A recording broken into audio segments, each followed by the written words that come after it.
पैगंबरों, पाकीज़ा चीजें खाओ और अमल नेक करो।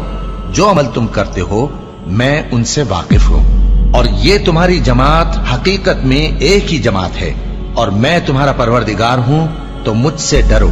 फिर लोगों ने आपस में अपने काम को मुतफर्रिक करके टुकड़े टुकड़े कर दिया। जो चीज जिस फिरके के पास है वो उसी से खुश हो रहा है, तो इनको एक मुद्दत तक इनकी गफलत में ही रहने दो।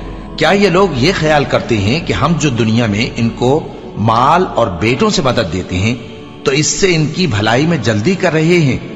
नहीं, बल्कि ये समझते ही नहीं। जो लोग अपने परवरदिगार के खौफ की वजह से डरते हैं और जो अपने परवरदिगार की आयतों पर ईमान रखते हैं और जो अपने परवरदिगार के साथ शरीक नहीं करते और जो दे सकते हैं देते हैं, जबकि उनके दिल इस बात से डरते रहते हैं कि इनको अपने परवरदिगार की तरफ लौट कर जाना है।